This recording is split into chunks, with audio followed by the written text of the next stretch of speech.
코로나 바이러스의 거센 바람이 중국에서부터 시작해서 또 대한민국 그리고 이제 세계 곳곳으로 퍼져 나가는 것을 볼 수 있습니다. 또 한국에서는 이 신천지에 대한 두려움, 그 신천지 이단 바람이 또한 거세게 교회를 향해서 몰아닥치고 있는 것을 보게 됩니다. 이미 시드니에도 이 신천지 세력들이 와서 캠퍼스에서 또 다음 세대를 향하여서 아주 열심히 활동하고 있는 것을 볼 수 있습니다. 부시파의 바람이 잠잠해지고 나니까 또 이런 새로운 여러 가지 거센 바람이 불어닥치고 있습니다.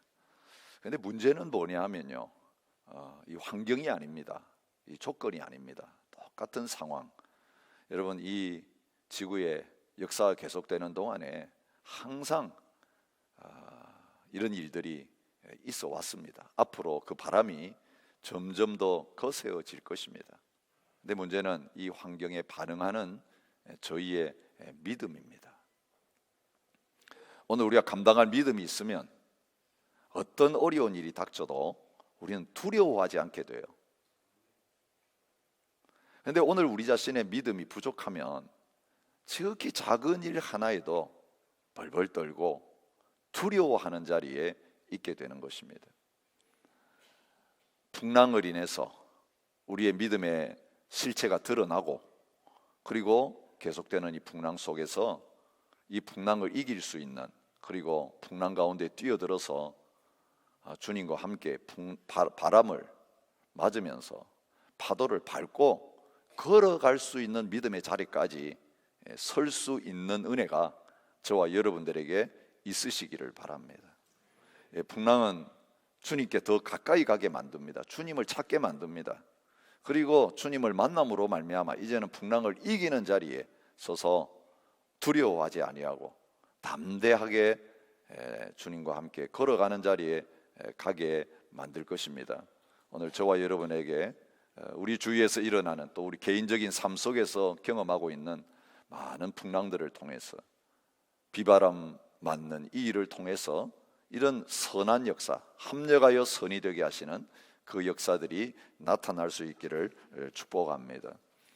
여러분, 이 에서의 삶 속에 이 에서를 통해서 야곱의 삶 속에 일어나고 있는 풍랑에 대해서 오늘 우리는 말씀을 통해서 발견하게 되는 것입니다. 사실은 20년 전에 그 풍랑이 일었습니다. 장자권을 누가 차지하느냐, 아버지의 축복을 누가 받느냐, 그 문제를 가지고 이 형제 간에 치열한 피비린내 나는 경쟁과 다툼이 있었던 것을 성경은 보여주고 있습니다. 우리가 그 내용을 너무 잘 알고 있습니다. 그 결과로 그는 살기 위해서 형의 얼굴을 피해서, 형의 칼을 피해서 도망가는 자리에 있었던 것을 볼 수 있습니다.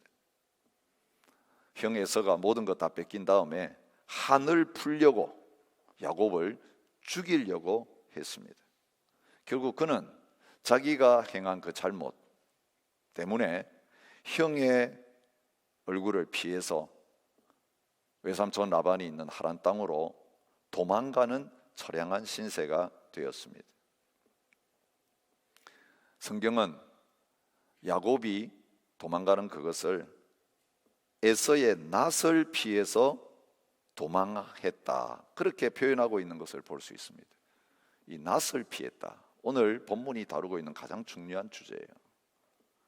낫을 피해서 도망갔는데 20년 지나고 하나님이 돌아가라고 하시니까 이제 가나안 땅으로 돌아갈 수밖에 없었고, 돌아가게 되어지면 피할 수 없는 것이 무엇입니까? 형의 낫을 피해서 도망갔는데 20년 후에 돌아와 보니까 그 형이 멀쩡하게 살아있는 것입니다. 그 형의 낫이 그를 향하여 다가오고 있는 것입니다. 그것에 대한 두려움 때문에 사람들을 먼저 보냈죠. 형에서 어떻게 하고 있는지 한번 보고 돌아오라, 정탐을 시킨 것입니다. 근데 결과는 무엇이었습니까? 400명의 군사를 거느리고 야곱을 만나려고 오고 있다라고 하는 그런 소식을 듣게 된 것입니다. 여러분, 20년 세월이 지났으면 이제는 그 모든 것이 잊혀졌어야 될 때예요. 그 미워하는 감정, 죽이려고 하는 마음도 다 깔아앉았어야 되고, 또 어릴 때 잘못해가지고 한 일인데 20년 지나서 결혼해서 아들, 딸 낳고 이제는 나이가 들었으면 이제는 그 과거의 두려움에서부터 벗어났어야 되는데, 야곱은 이 에서의 얼굴을 대면해야 된다는 것, 그것 때문에 벌벌 떨면서 두려워하고 있는 모습을 볼 수 있습니다. 내일이면 형 에서를 만나야 되는데 그날 저녁에 형 에서를 만날 용기가 없어서 소유 다 먼저 보내고 가족들 먼저 다 강을 건너서 보낸 다음에 혼자서 야복 강가에 머물러 있어야 되는 그런 처량한 자리에 놓여 있는 것을 봅니다. 형 에서의 낯을 피해서 도망갈 때에 베델에서 혼자서 돌베개 자고 누워 있었던 상황과 똑같은 상황이 벌어지고 있는 것을 볼 수 있습니다. 결국 그 강을 건너지 못하고 다 보내고 나서 혼자 남아 있었어야 되는 원인은 무엇입니까? 오늘 성경은 그것이 에서의 낯을 보는 것에 대한 두려움이라고 말하고 있는 것입니다. 우리 어제 묵상한 7절 말씀에 보면 400명의 군사 거느리고 온다는 이야기를 듣고는 야곱이 심히 두렵고 답답했다라고 표현하고 있습니다. 기도하면서도 그 마음에 있는 두려움이 나타납니다. 내가 주께 간구하오니 내 형의 손에서 에서의 손에서 나를 건져내시옵소서. 내가 그를 두려워함은 그가 와서 나와 내 처자들을 칠까 겁이 나기 때문이니이다. 잠언 29장 25절에 사람을 두려워하면 올무에 걸리게 된다라고 말씀하셨는데, 그 사람 두려워하는 그 올무에서 빠져나오지 못하고 헤매고 있는 야곱의 모습을 볼 수 있습니다. 여러분, 풍랑을 만나기 전에는 믿음이 있는 것처럼 보여도 실제 풍랑을 만나면서 믿음 없구나, 그 믿음의 실체가 드러나는 경우를 많이 보게 됩니다. 야곱이 어떤 사람이었습니까? 하나님의 약속의 말씀을 받은 사람이었습니다. 에서를 피해서 도망가던 그 처량한 베델의 밤에 하나님이 꿈에 나타나셔가지고 분명하게 약속해 주셨습니다. 내가 너와 함께 있어. 내가 어디로 가든지 너를 지키며 너를 이끌어 이 땅으로 돌아오게 할 것이다. 내가 내게 허락한 것을 다 이루기까지 너를 떠나지 아니하겠다. 두려워하지 말라. 내가 너와 함께 하겠다. 그 베델에서 꿈에 하나님의 약속을 받았습니다. 그리고 하란에 가서 20년 지내는 동안 하나님께서 그와 함께 하시는 것을 체험했습니다. 그래서 이 하란을 떠날 때에 그가 그 두 아내들에게 31장 5절에서 말하고 있어요.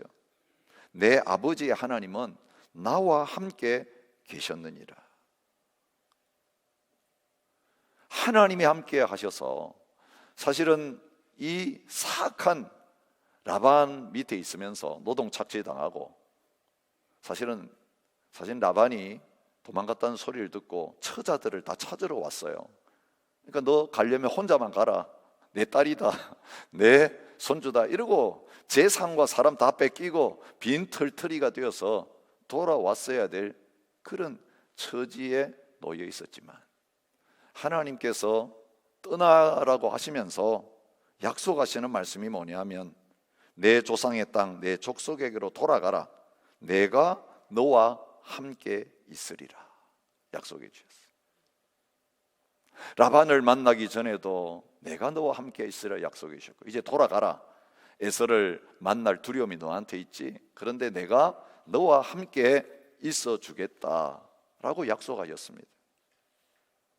네, 여러분, 이제 라반을 떠나면서 에서를 만나기 전에 하나님이 함께 하심으로 말미암아 그 두려움의 문제를 넉넉하게 해결해 주신다는 사실을 이미 경험하게 하신 것을 우리가 이번 주간 묵상한 말씀을 통해 확인할 수 있습니다.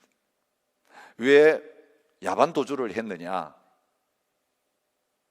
라반이 와서 추격해가지고 물었을 때에 야곱은 이렇게 라반에게 대답합니다. 내가 생각하기를 외삼촌의 딸들을 내게서 억지로 빼앗으리라 하여 두려워하였음이니이다. 하나님이 떠나라고 하실 때 야반 도주하라고 하신 거 아니거든요. 당당하게 가서 떠나겠습니다. 그렇게 선포하고 가야 되는데 라반이 두려웠어요. 그 라반의 얼굴을 볼 용기가 없었어요. 그래서 밤에 다 데리고 도망간 것입니다. 두려움은 그렇게 만듭니다. 두려움은 그를 속이고 도망가게 만들었어요. 20년 전과 얼마나 비슷합니까? 에서에 대한 두려움이 도망가게 만들었는데 라반에 대한 두려움이 도망가게 만들었습니다. 라반이 추격해 옵니다. 군사를 거느리고 옵니다. 지금 에서가 400명의 군사를 거느리고 야곱을 만나려고 오는 거하고 비슷합니다. 도망갔는데 쫓아옵니다. 그런데 야곱은 도망자의 신세가 되어서 추격하는 라반을 상대할 필요가 없었습니다. 라반이 오기 전에 누가 개입해 주십니까? 하나님이 개입하세요. 또 꿈에 나타나세요. 야곱에게 꿈에 나타나셔가지고 함께 있겠다고 약속하신 것처럼 라반이 추격해 오는데 라반의 꿈에도 나타나셔가지고 말씀하십니다. 너는 삼가 야곱에게 선악간에 말하지 말라. 야곱에게 따지지 말아라. 한마디도 말하면 안 된다. 그런데 그 말이 라반을 두렵게 만들었어요. 그래서 야곱을 만났지만 사실은 따져서 다시 데려가려고 하지 않고 너와 나 사이에 조약을 맺자. 하나님이 너와 함께 계시는 것 같다. 나도 안 쳐들어갈 테니까 너도 우리를 쳐들어오면 안 된다. 그 돌 기둥을 세우고 조약을 맺고 거기에 미스바라고 하는 이름을 붙여서 하나님께서 늘 살펴보시옵소서. 그래서 서로 잔치를 벌이고 화해하고 그리고 헤어지게 되는 그런 결말을 우리가 보게 되는 것입니다. 저는 이 장면을 보면서 프리브니엘이라고 하는 이름을 떠올렸습니다. 브니엘에서 형을 만나게 되는 이 사건이 있기 전에 하나님은 이 미스바에서 라반을 만날 수 없어서 두려워 떨고 있는 야곱에게 하나님이 함께 하시면 그 모든 문제 하나님이 해결해 주신다라고 하는 사실. 그는 인간적인 방법으로 도망갔지만 하나님은 기어이 만나게 하셔서 그가 생각했던 정반대의 라반의 모습을 보게 하시고 그 문제가 해결받는 자리에 있게 되신 거예요. 하신 거예요. 하나님이 야곱의 약함을 얼마나 잘 아시는지 알 수 있어요. 근데 이 정도 경험했으면, 그죠? 베델의 경험이 있고 미스바의 경험이 있으면 이제는 에서를 향하여 당당하게 나갔어야 되는데 야곱은 여전히 그렇지 못합니다. 32장이 시작되면서 하나님이 또 한 번 야곱을 격려하시면서 그 에서 만나는 자리로 담대하게 나갈 수 있도록 해주시는 방법을 사용하십니다. 그게 무엇입니까? 야곱이 길을 가는데 하나님의 사자들이 그를 만나 주신 것입니다. 와, 이곳이 하나님의 군대구나, 마하나임이다, 그렇게 이름을 붙입니다. 내가 혼자 가는 줄 알았는데 하나님의 군대가 앞서가는구나. 여러분, 하늘의 군대를 보게 하시는, 근데 그 군대가 야곱을 위하는 하나님의 군대인 것을 경험하게 하셨어요. 그런데도 야곱의 마음속에 있는 두려움은 없어지지 않습니다. 여러분, 하나님의 군대를 만난 다음에 얼마나 야곱이 야근 꾀를 쓰고 있는가를 볼 수 있습니다. 여러분, 우리의 마음에 두려움이 있으면요, 인간적인 방법을 쓰든지 때때로는 믿음의 방법을 사용해도 그 두려움의 문제가 해결되지 않는 경우가 많이 있는 것을 보게 됩니다. 어떤 인간적인 방법을 썼습니까? 형 에서가 쫓아오면 내 소유를 두 떼로 나누어 가지고 한 떼를 가져가면 나머지 한 떼는 지켜야 되겠다. 이 방어하는 가운데서 자기 모든 소유와 종들을 두 떼로 나누어 가지고 피난 전략을 세우고 있는 것을 보게 됩니다. 그래도 마음의 두려움이 없어지지 않습니다. 그러니까 이제 하나님 앞에 나가서 기도합니다. 하나님 보호해 주세요라고 기도하는데 그 기도의 핵심도 무엇입니까? 내가 에서가 두렵습니다. 하나님 약속하지 않으셨습니까? 하나님 분명히 약속해 주신 대로 날 보호해 주세요. 날 살려 주세요. 그 말이에요. 나 죽기 싫어요. 에서의 칼에, 형의 칼에 맞아 죽기 싫어요. 나 좀 살려 주세요. 처자가 있어요. 하나님이 가라고 하셔서 가는데 내 마음에 두려움이 없어지지 않습니다. 여러분, 하나님 앞에 약속의 말씀을 붙들고 막 기도하는데도 그 동기가 두려움이었기 때문에 기도하면 할수록 두려움이 없어지는 게 아니라 두려움이 더 커져요. 여러분 아세요? 두려움에 사로잡혀서 뭔가 하면요, 하면 할수록 두려움이 더 커져요. 주인이 내기 때문에 그래요. 내 자신의 방법으로 뭔가 해보겠다는 거죠. 그래서 신앙생활도 내가 기도하고 내가 열심히 선행을 하고 주님 앞에 봉사를 많이 하면 나를 두렵게 하는 이 문제가 없어질 것 같아가지고 열심히 하는데요, 그런 인간적인 방법, 내가 중심이 되어서 하나님 앞에 이만큼 해가지고 하나님을 달래가지고 하나님을 기쁘시게 해가지고 내 문제 좀 해결받으려고 하는 이 마음은요, 내가 많이 봉사하고 기도 많이 하고 헌신하면 할수록 내 마음에 두려움이 없어져야 되는데 두려움은 없어지지 않아요.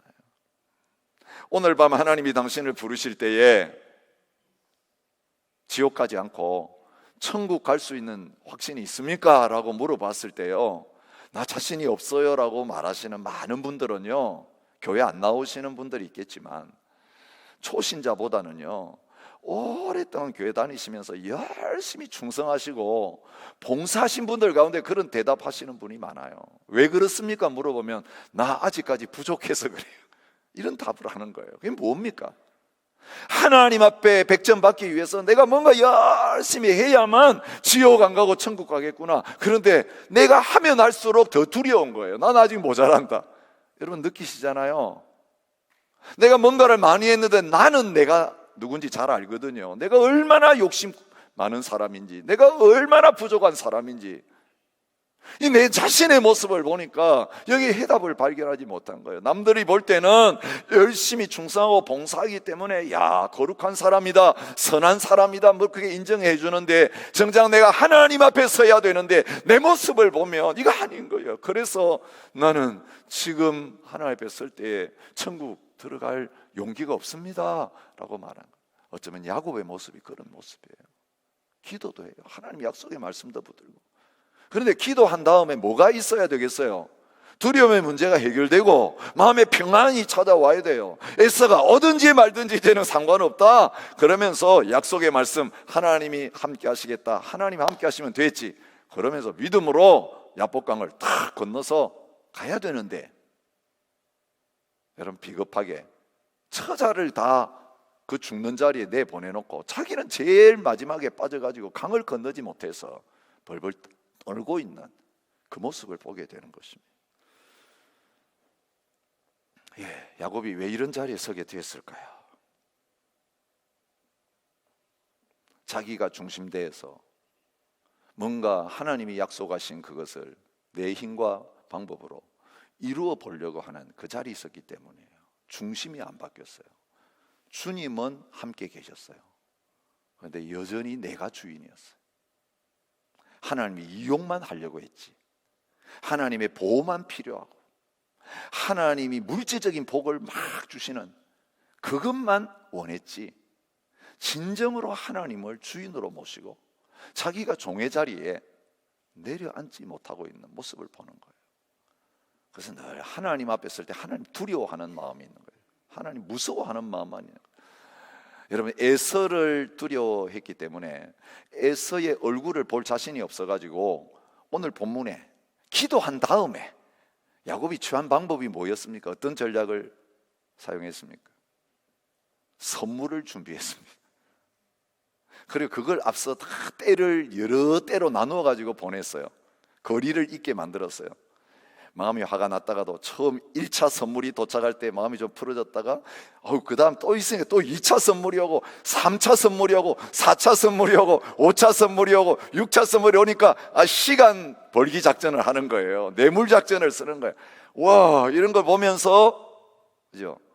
에서가 야곱과 마찬가지로 물질적인 사람이니까 이 물질 선물을 받으면 마음이 풀려질 것이다. 오늘 성경은 그렇게 말합니다. 내가 내 앞에서 보내는 예물로 형의 감정을 푼 후에 대면하면 혹시 형이 나를 받아줄 거다. 근데 여기 감정을 푼다는 단어가 참 재미있어요. 감정을 푼다라고 번역한 이 단어는요, 그 원어에 의하면 이런 뜻이에요. 얼굴을 덮는다는 뜻이에요. 그 분노의 얼굴 그대로 내가 볼 용기가 용기가 안 생긴다는 거예요. 그 환한 얼굴을 내가 볼 자신이 없다는 거예요. 그런데 이 뇌물을 가지고 형의 환한 얼굴을 딱 덮은 다음에는 그 무서운 얼굴이 안 보이니까 내가 형을 만날 수 있겠구나, 이런 뜻이에요. 여러분, 우리 하나님 앞에 나가면서 그런 작전을 쓸 때가 많아요. 하나님 앞에서 나는 죄인이고 내가 행한 잘못이 많기 때문에 하나님이 진노하시고 하나님 나에게 벌을 내리실 것 같으니까 하나님 앞에 열심히 야곱이 예물을 갖다 보내는 것처럼 하나님 앞에 기도하고 봉사하고 헌금하고 그래가지고 하나님의 얼굴을 좀 덮어가지고 하나님이 진노가 나한테 안 미치게 할 거다. 그래서 하나님의 감정을 좀 누그러뜨리고 푼 다음에 내가 하나님 앞에 나가면, 그래, 처음엔 너 죽이려고 했는데 그래도 너가 나를 위해서 한 일이 너무 가상해가지고 그거 볼 때 내 마음이 좀 풀렸다, 이제 살려줄게, 이걸 기대하는 거라고요.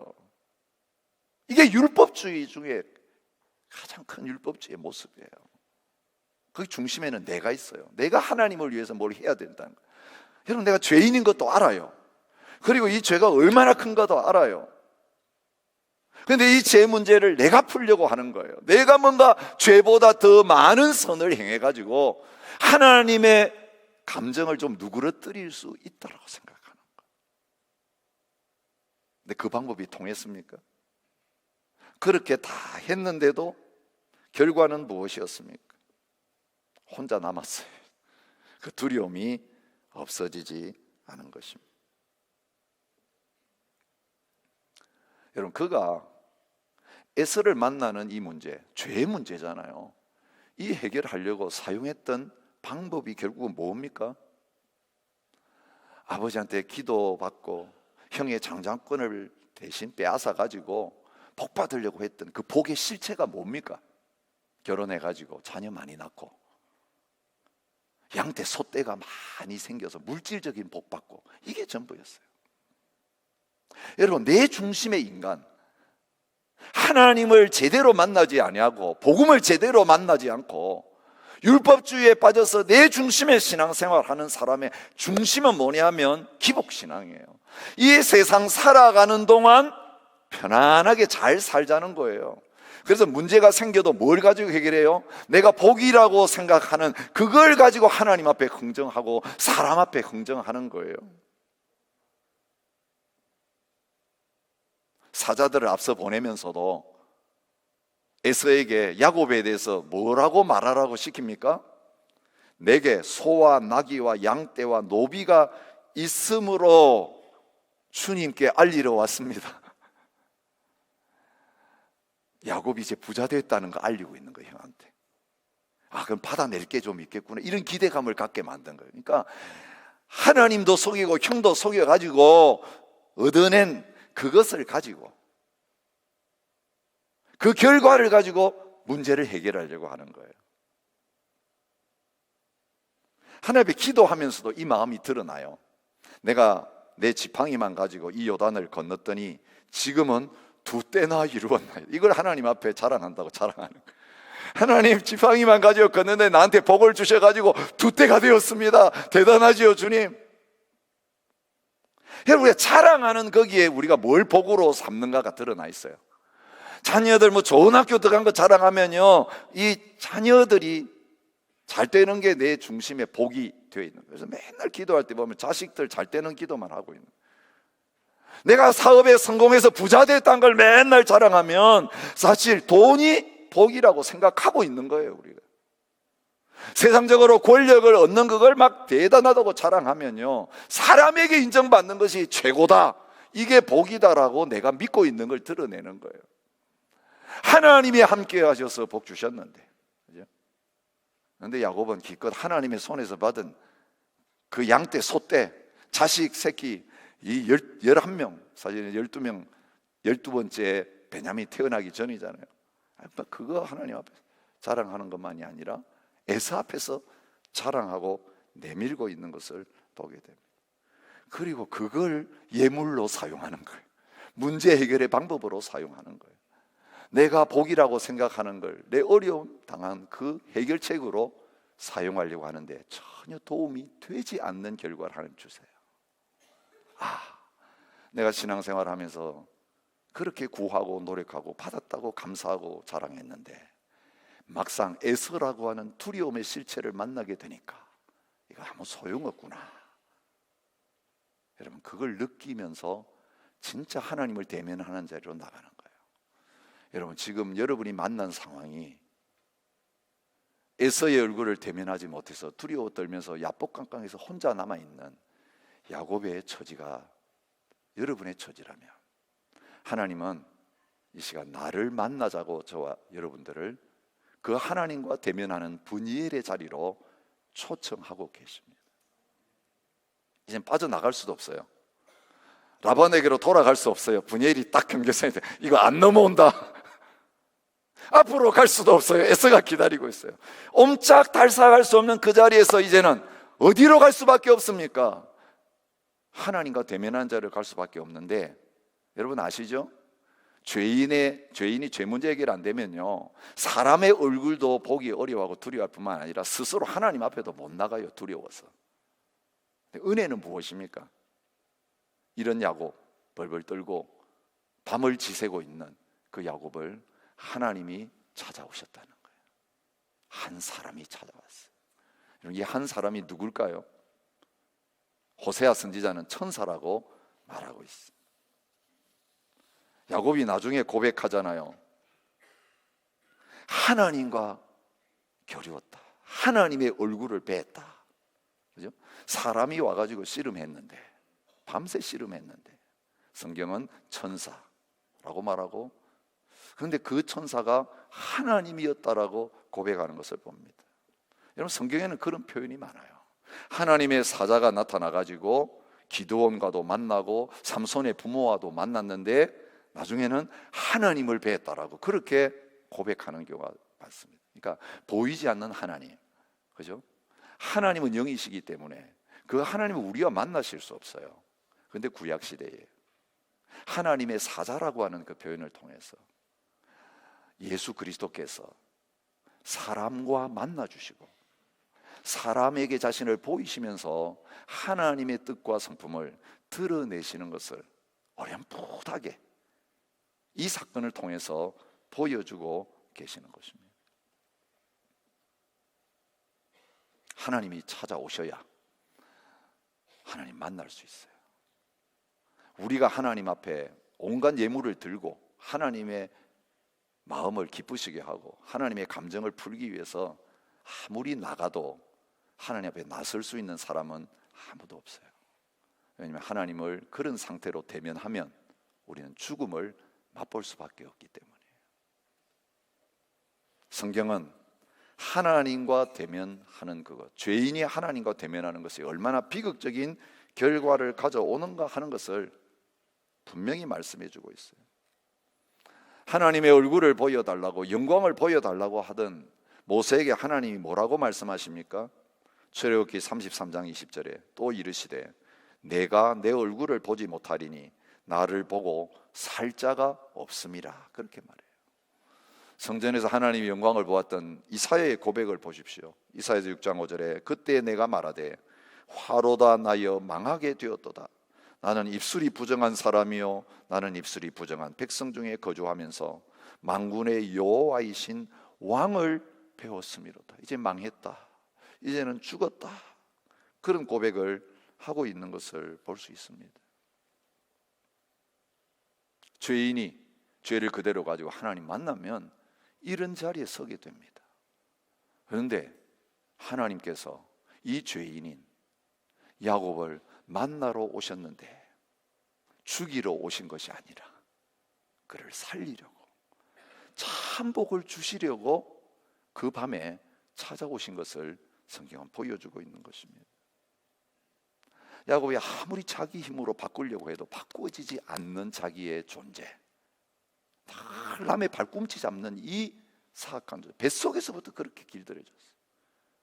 인간 수단 방법 가지고 나보다 앞서가는 건 다 발꿈치를 잡아가지고 걸고 넘어뜨려서 내가 1등이 돼야 되고 내가 최고가 돼야 되고 내가 주인이 돼야 되나고 하는 그 삶에서 이 존재 자체가 그런 존재예요.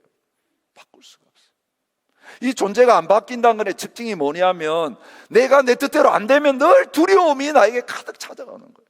내보다 강한 자를 만나면 벌벌 떨게 되는 거예요. 이게 그의 실체예요. 아무리 노력해도 안 바꿔져요. 여러분, 문제는 하나님이 보여주시는 거예요. 에서와 만나가지고 대결하는 게 너의 진짜 문제가 아니라 하나님과 만나서 너가 풀 수 없는 문제를 하나님께서 풀어주신. 너는 사람 이기려고 했지. 그런데 이제는 하나님 앞에서 깨지고 하나님 앞에서 죽고 영적인 싸움에서 승리하는 그게 너를 바꾸는 가장 바른 길이다 하면 그것을 오늘 이 브니엘의 사건을 통해 보여주세요. 씨름하면서 어떤 일을 하셨습니까? 그가 힘쓰는 환도뼈, 옛날에 환도뼈라고 그렇게 번역했죠. 허벅지 관절을 하나님이 치셨어요. 그 천사를 통해 치셨어요. 이제 힘을 쓸 수 없는 병신으로 만들어 버렸어요.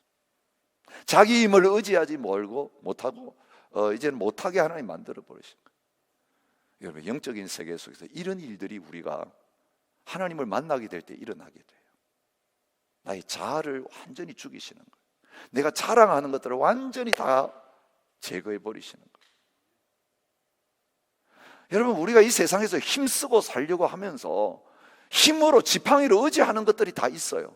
근데 진짜 하나님을 만나려면 이 지팡이가 완전히 부러져야 하나님만이 나의 힘이십니다라고 그렇게 고백하고 하나님을 붙잡게 되는데, 이거 붙들고 놓치지 않고 있는 동안에는 하나님을 붙잡지 못해요. 그래서 하나님만을 붙들게 하기 위해서 자기 힘으로 버티고 있었던 이 환도뼈를 완전히 위골시켜가지고 펄썩 주저앉게 만드는 거예요. 이제 씨름 선수가요, 간절히 탈골되었으면 무슨 씨름을 할 수 있겠어요?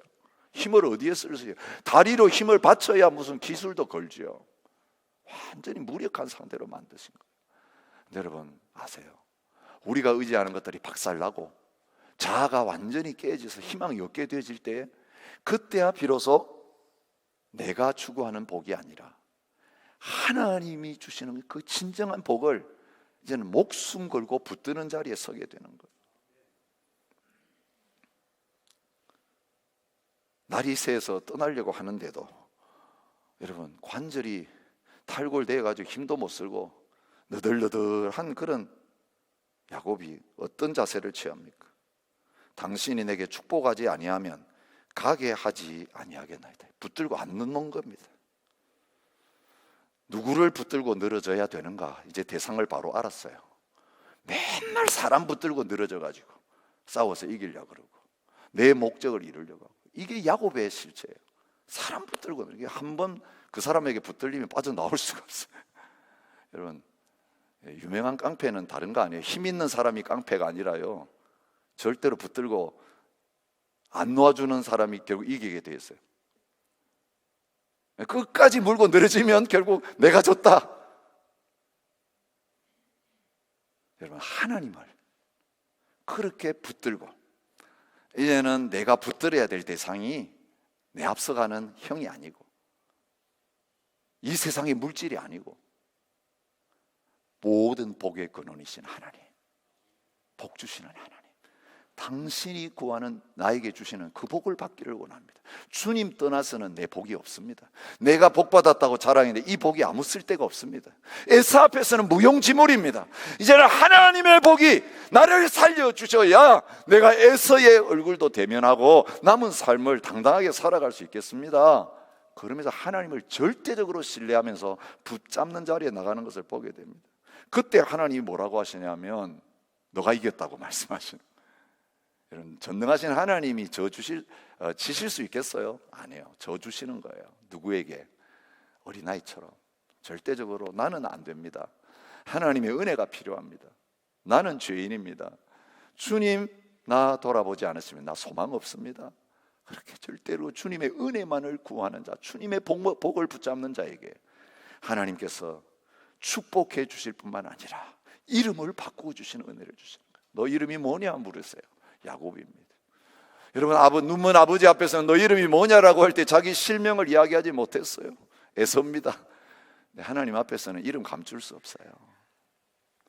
여러분, 사람들 앞에서는 우리 위장할 수 있어요. 교회 다니지만요, 사람들 앞에서 믿음 있는 척 할 수 있어요. 경건한 척 할 수 있어요.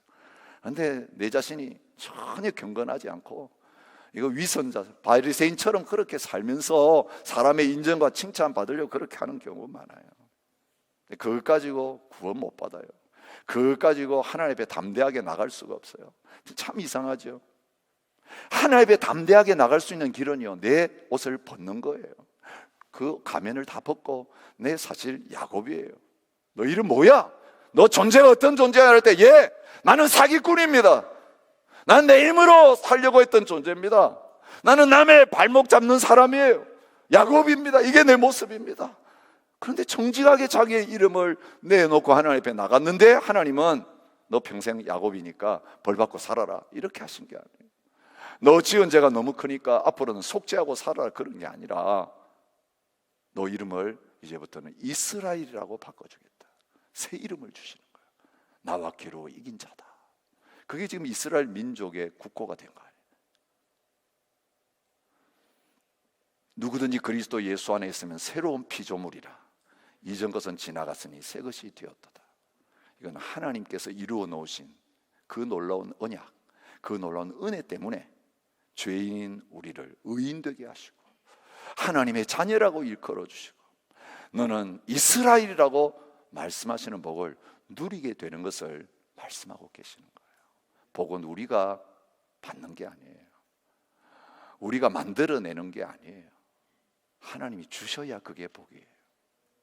여러분, 이 변화가 있은 다음에 어떤 일이 일어났는지 우리가 31절에서 볼 수 있습니다. 그가 분이엘을 지날 때에 해가 돋았고 그의 허벅다리로 말미암아 절었더라. 여러분, 그 전에 있었던 사건은 다 밤에 일어난 일이에요. 밤이란 단어가 얼마나 많이 나죠. 인생의 밤을 만났을 때 아침에 안 올 것처럼 보이는 거예요. 아침 오는 게 겁나요. 사실은 아침에 안 왔으면 좋겠는 거예요. 그죠? 여러분, 그런 경험할 때 있으시죠? 아침에 오는 게 싫어요.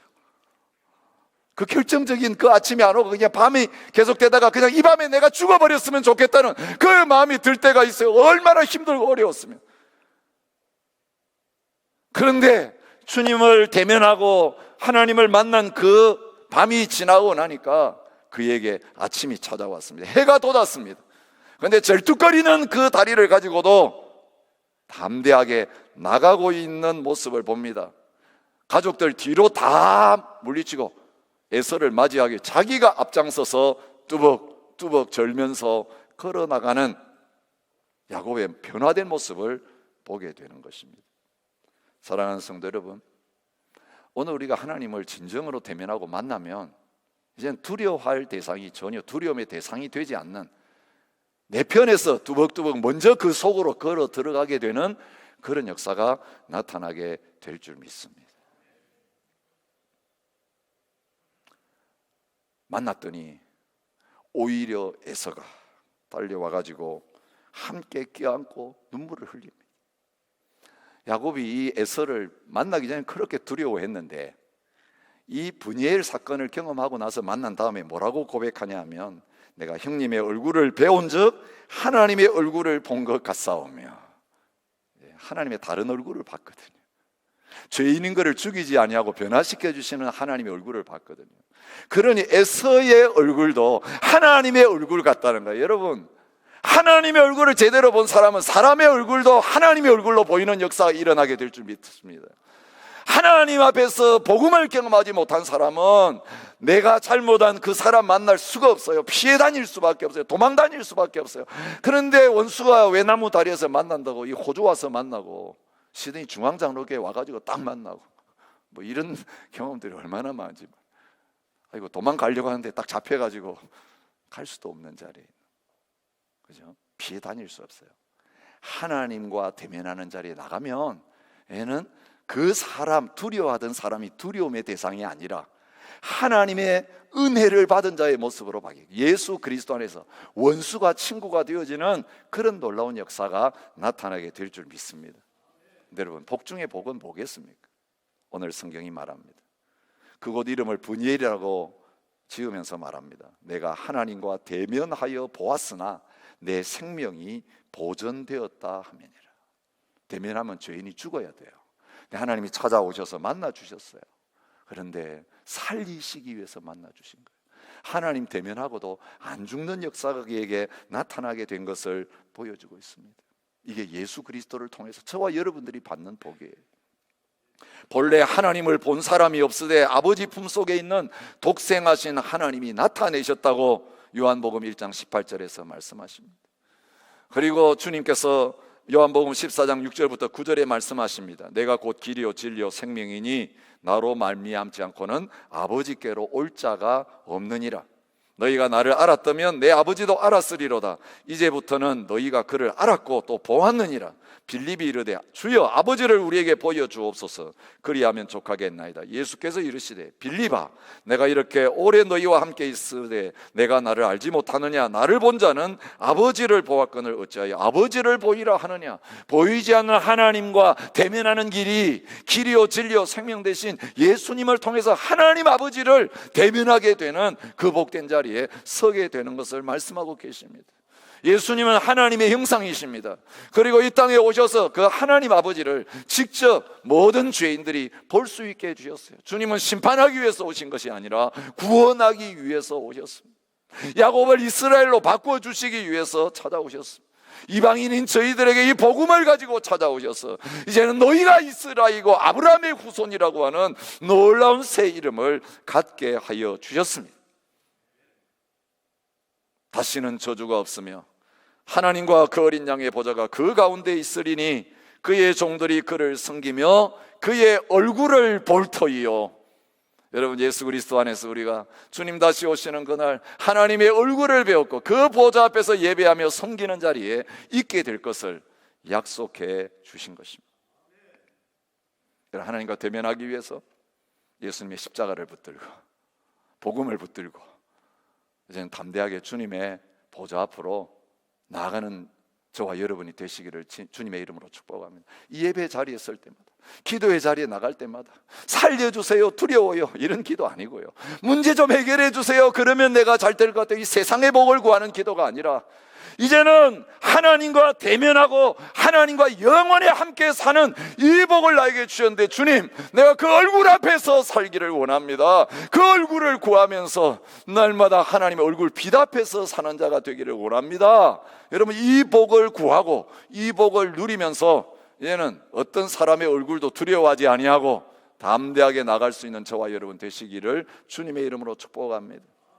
그러므로 우리에게 큰 대제사장이 계시니 승천하시니 곧 하나님의 아들 예수시라. 우리가 믿는 도리를 굳게 잡을지어다. 우리에게 있는 대제사장은 우리의 연약함을 동정하지 못하시리가 아니요 모든 일에 우리와 똑같이 시험을 받으시니로되 죄는 없으시니라. 그러므로 우리는 긍휼하심을 받고 때를 따라 돕는 은혜를 얻기 위하여 은혜 보좌 앞에 담대히 나아갈 것이니라. 그러므로 형제들아, 우리가 예수의 피를 힘입어 성소에 들어갈 담력을 얻었나니 그 길은 우리를 위하여 휘장 가운데로 열어놓으신 새로운 살 길이요 휘장은 곧 그의 육체니라. 또 하나님의 집 다스리는 큰 제사장이 계심에 우리가 마음의 뿌림을 받아 악한 양심으로부터 벗어나고 몸은 맑은 물로 씻음을 받았으니 참 마음과 온전한 믿음으로 하나님께 나아가자. 예수 그리스도 안에 있는 자를 하나님은 아들이라고 딸이라고 불러주시며 우리의 죄와 허물을 보지 아니하시고 예수 그리스도 안에서 온전한 자로 여기셔서 우리를 사랑하시고 우리와 영원히 함께 하시면서 우리를 통해서 그분의 놀라운 언약을 이루시고 그분의 약속의 말씀을 성취해 가시고 비전을 이루어 가시는 자리에 우리를 사용하시겠다고 약속하십니다. 여러분, 날마다 주님과 대면하고 그 주님을 대면할 때 그 하나님의 은혜와 사랑이 우리에게 부어지는 그 은혜. 주님 안에서 나는 이전의 내가 아니라 하나님의 사랑받는 존재가 되었다라고 분명하게 복음을 통해서 확실하게 붙들고 이제는 내가 사는 것 아니고 내 안에 주님이 사신 것입니다. 날마다 그 주님의 임재를 경험하며 승리의 자리로 나가는, 우리를 두렵게 했던 그 에서를 향하여 두벅두벅 우리 육신적으로 다 없어졌어요. 그 자랑하던 거 다 계급장 다 떼고 아무것도 없는데도 나와 함께 하시는 하나님, 그 얼굴을 바라보면서 한 걸음 한 걸음 이 원수들을 향하여 진격하며 나아갈 수 있는 저와 여러분이 되시기를 축복합니다. 우리 함께 일어나셔서 이 주님의 은혜를 구하면서 함께 찬양하고 기도했으면 좋겠습니다.